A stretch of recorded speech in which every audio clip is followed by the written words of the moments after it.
Welcome to Farm Connections. I'm your host, Dan Hoffman. On today's show, we traveled to Clarksville, Iowa to check out a dairy farm using the latest in robotics to milk their herd and track production. We learn more about the new Veterinary Feed Directive final rule rolling out by FDA. And we find out more about a program that helps students identify agriculture interests and connects them to higher education. Stay with us. Farm Connections is next.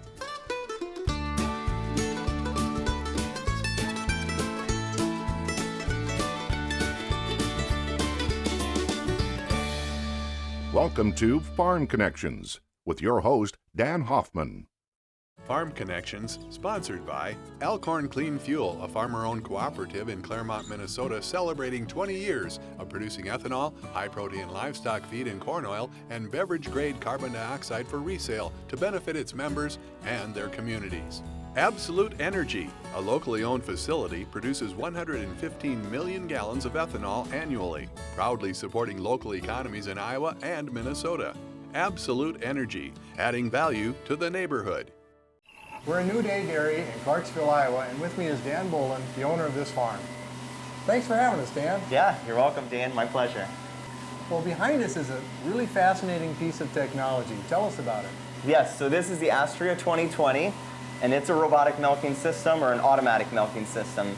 That means 24 hours a day, the cows are free to come and basically milk themselves with the help of the robot, equipped with a 3D camera, an attach tool, a prep cup, and all the things it needs to efficiently, effectively, consistently milk cows. So you've been at this about 6 months? Yeah. But well before you put it in and turned it on, there must have been some planning. Yes, a lot of planning. Initially, to be honest, I said, I'm not so sure. But then I warmed up to the idea, heard a speaker talk about take your focus off of the machine and now look at it as a totally different way of managing your cows and meeting their needs and caring for them and accomplishing the task of harvesting milk. And I said, I can think that way. I can think a flexible schedule. So if there's family activities or community activities, I can be there. I can see that the cows are consistently milked every time. The robot hasn't called me yet to say, I don't feel like showing up to milk 15 minutes before milking. It's here on time. And so to get the consistent labor force, the cows are milked 3-4 times a day if they want, up to 5 or 6 if they're really good at making their trips and watching their clock.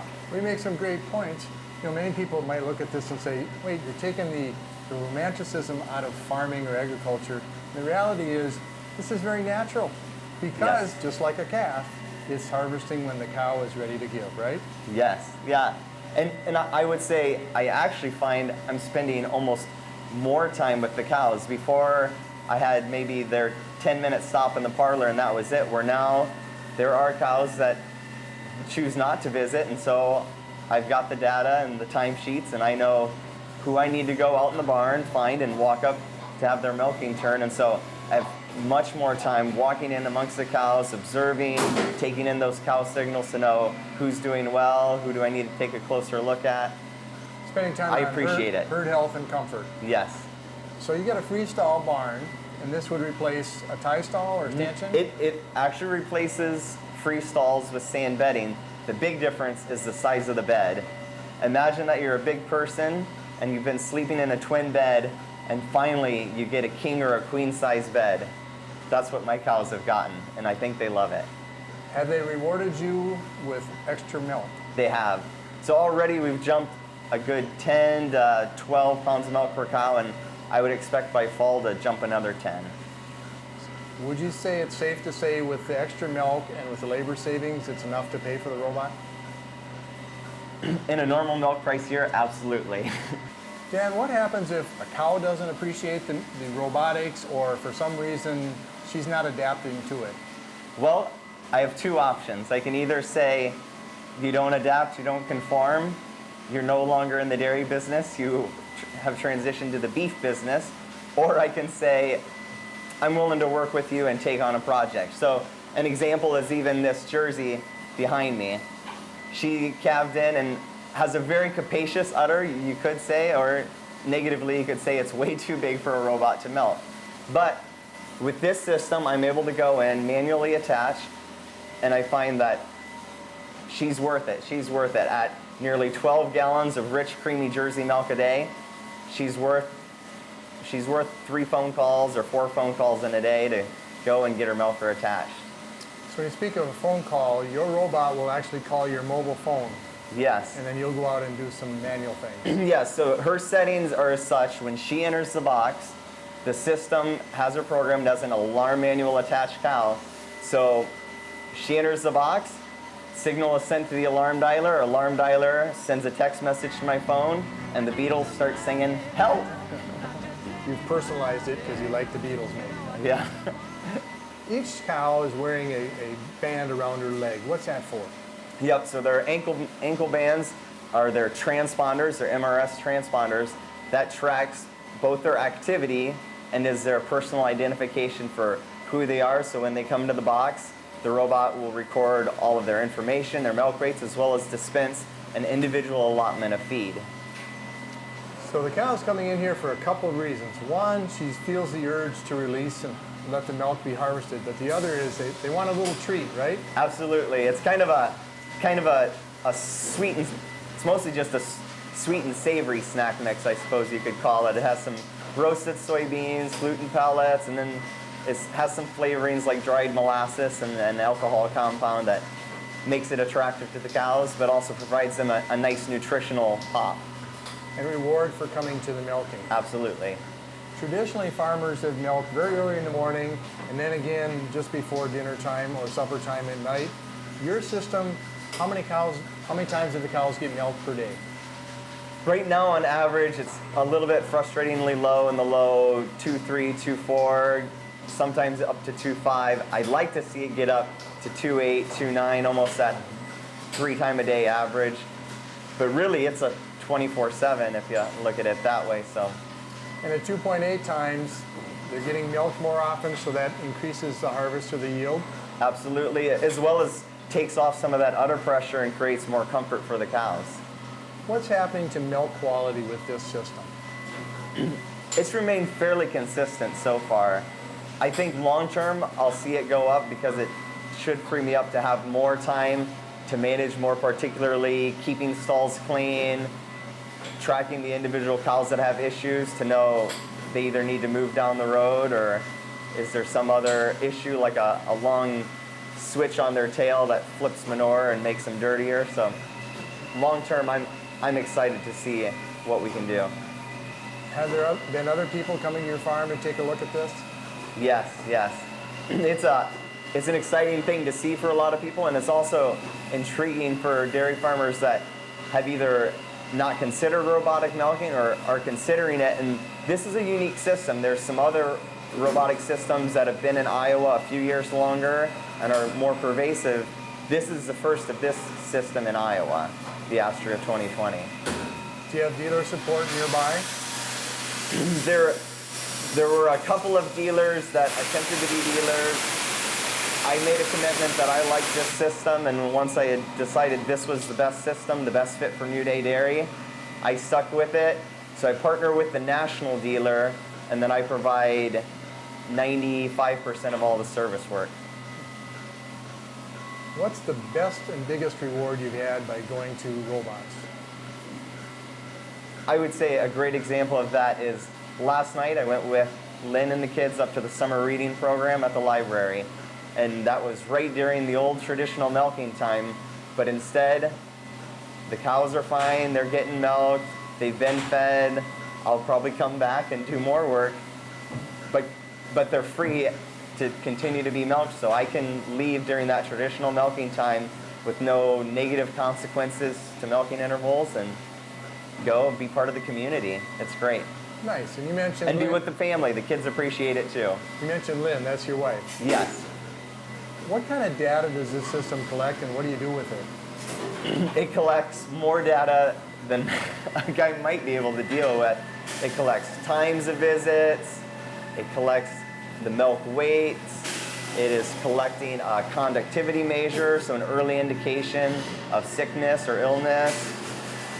It's collecting how much feed they're eating, a whole host of data. As I enter reproductive data, when they've been bred, to who they've been bred, any health data, it's tracking and giving me reports on all of that. So it's an incredible amount of data, and then it's managing by exception a lot of times who comes up on reports.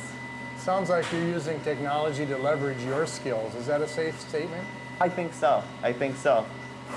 And you're allowing you to do the lifestyle improvements that you hoped for. What's next for New Day Dairy?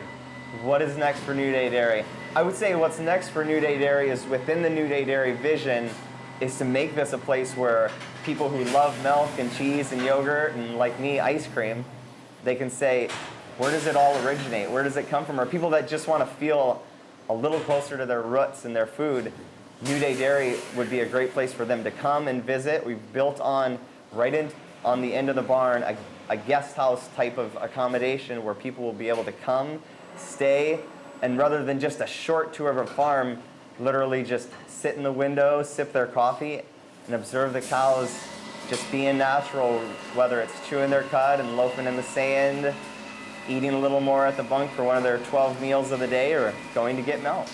Fascinating, Dan. Thank you so much for having us. Hey, you're welcome, Dan. Stay tuned for more on Farm Connections. Thanks, Dan. Many agricultural experts and economists have been warning for the past few years that we could be headed for a significant correction in farmland values in the Midwest.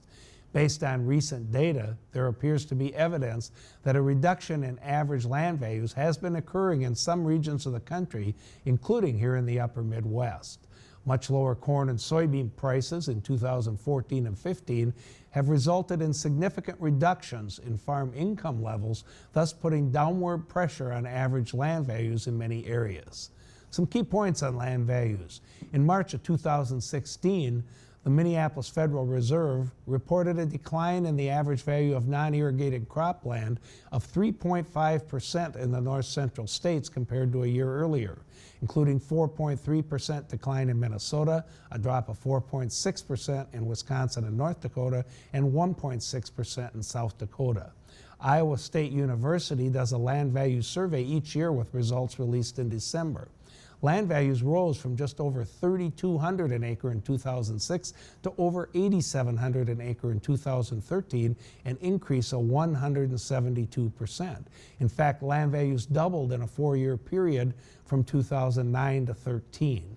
Land values since 2013 have declined 8.9% in 2014 and 3.9% in 2015, the first time with 2 consecutive years of decline since 1998 and 99. The 2015 survey showed that land values declined in 8 of the 9 crop reporting districts in Iowa, including a 6.7% decline in north central Iowa. Trends in farmland values reflecting the lower crop prices and tighter profit margins have continued. Isolated land sales across northern Iowa and southern Minnesota have still been at fairly high values per acre. However, the overall trend has been a decline of about 10 to 20% from the peaks back in early 2014, excuse me. Following the land value declines in many areas in 2014 and 2015, land values seemed to stabilize somewhat during the first few months of 2016, following the record 2015 crop yields across the upper Midwest.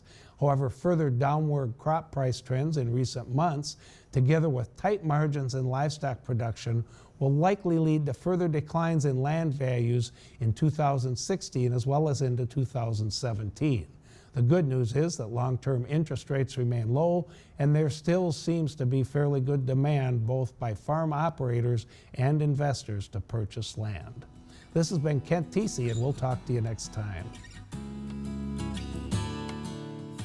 Over the past several years, the U.S. Food and Drug Administration has been looking at how medically important antibiotics can be legally used in feed or water for food-producing animals. They've issued a final rule called Veterinary Feed Directive.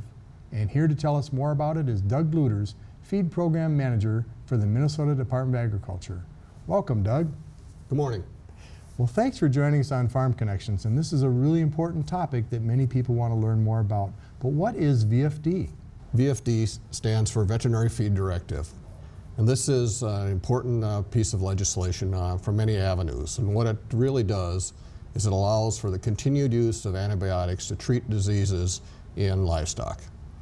And so what has happened over the years is therapeutic use of antibiotics in feeding livestock, or the subtherapeutic use, has been used for growth promotion. Doug, you mentioned subtherapeutic use. What is that?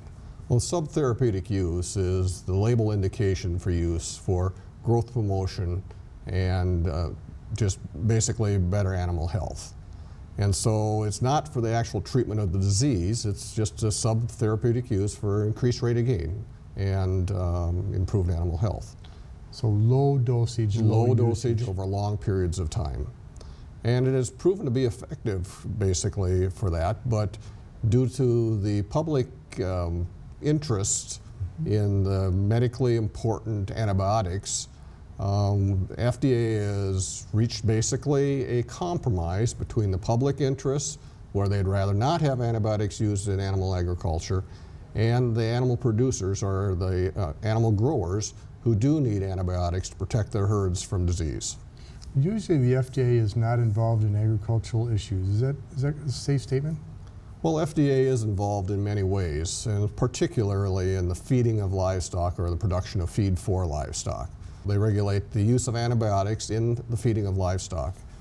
And that's where our program comes to play, because we do a number of inspections under contract with FDA to assure that people manufacturing feed with antibiotics are doing it correctly.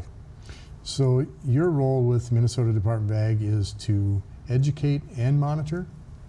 We educate and monitor. And you know, you've often heard, we're from the government, we're here to help you. And we've worried about the heavy hand of government in doing things. And really, as we roll out this VFD rule and other new rules that are subject to the Food Safety and Modernization Act, FDA has taken a more proactive stance in where we want to educate before we monitor. And they will be educating for a period of time before we actually lower the hammer. When is the effective date of the new ruling take place and get implemented? Well, it actually is implemented here the 1st of January in 2017. So that's when the growth promotion claims have to come off of the labeling for antibiotics for use in feed, and they must be used under the oversight of a veterinarian. And that is probably the single largest change. Well, that certainly gives us some time. We've almost got 6 months before implementation, but I'm guessing that this conversation has been going on for a long, long time. How long has it been going on? Well, I can't say that exactly. It has been going on for a long time, and this agreement that's been reached between industry and FDA to take the growth promotion claims off of the label and the transference to the veterinary oversight is something that has come about really over the last couple of years here, and final implementation here is this January 1. Well, as agriculture and farming have changed, so has the role of the veterinarian.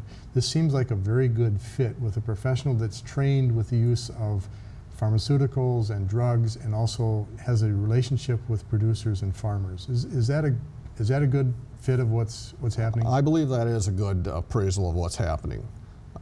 Fortunately for people here in southern Minnesota, where there's a large hog raising presence, VFDs have been in place for them for a number of years. So veterinarians and farmers in the hog raising business are quite familiar with the VFD process.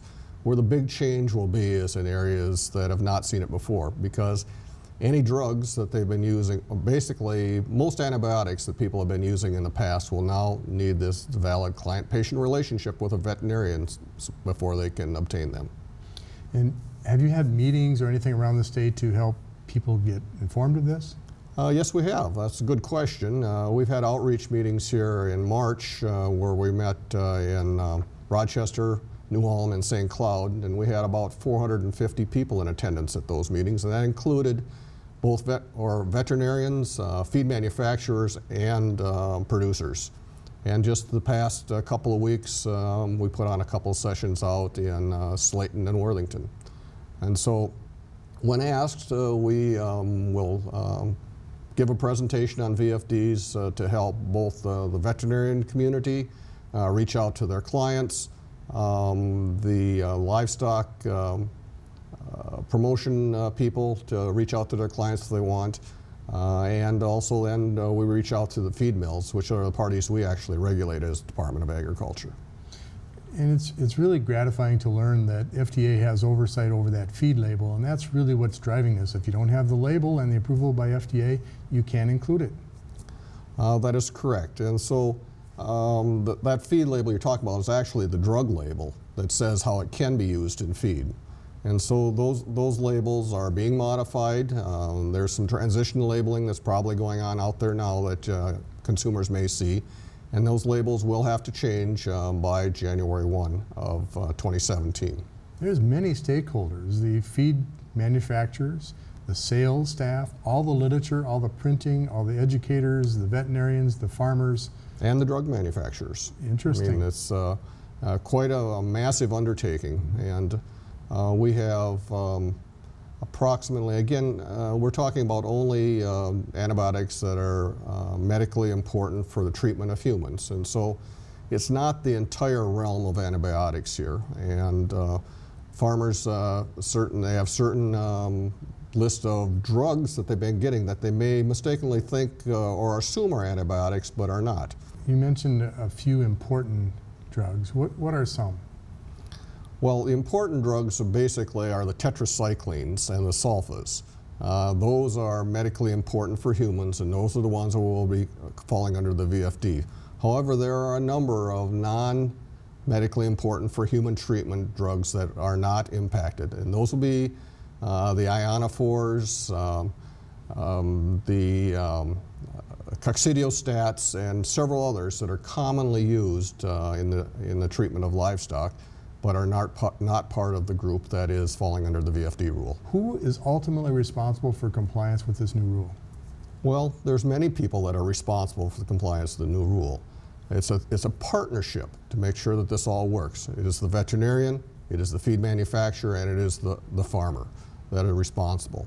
Responsibility is shared. You have to have a correctly written and valid VFD order to start with from the veterinarian.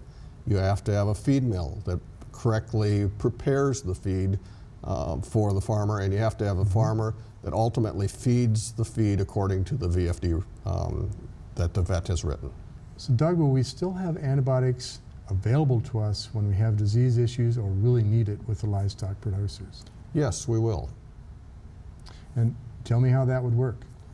Well, under this method, the VFD allows the use of antibiotics important for the treatment of humans to still be used in livestock production under the direction and guidance of a veterinarian and the valid VFD or veterinarian feed directive. So where do producers and consumers go for more information? Well, they can go to the FDA website, fda.gov, and then /safefeed. Or they can just Google VFD, and it'll take them to the FDA website, and there is a whole pile of stuff out there available. They have some excellent trifold brochures on there that can be printed, written separately for farmer producers, feed manufacturers, and veterinarians. So Minnesota Department of Ag website or FDA? Or FDA. Awesome. Doug, thank you for your time. You're Very welcome. interesting. You're welcome. Stay with us. Coming up next, Lynn Kittleson talks about how we encourage more young people to get involved in agriculture. A new program at the University of Minnesota is working to expand the pipeline of students going to college in agriculture through 4-H. The program is called the 4-H Science of Agriculture Challenge and is the first of its kind in the United States. The program encourages 4-H members to explore not only agriculture, but how agriculture relates to the environment, animals, technology, the economy, and food production. Bev Durgan is the Dean of the College of Agriculture at the University of Minnesota. I think many people have heard about the opportunities for employment in agriculture and how colleges of agriculture are not graduating enough graduates to meet the demand in the agriculture world. And I think it's also that people don't really realize that agriculture is really science-based. So this program is really to help our 4-Hers and others understand that if you want a science career, if you want to go into science, agriculture is a great place. Durgan says that less than 10% of ag students return to the farm, but still are very connected. Here in the University of Minnesota and other upper Midwest is that over 80% of the graduates from the College of Ag are able to find a job in their career choice within 6 months. And so that is very high. You know, there are some disciplines like agronomists and pest management, plant pathology, weed science, that, it's well over 90% placement. So those students that are interested in those ag careers, from your graduate from college, there's great opportunities. The curriculum at ag colleges throughout the country has been changing over the years, as has 4-H and FFA. What at one time concentrated on how to produce more food has grown into all areas of food production, from marketing to growing to even the types of food that we're producing, from organic to non-GMO.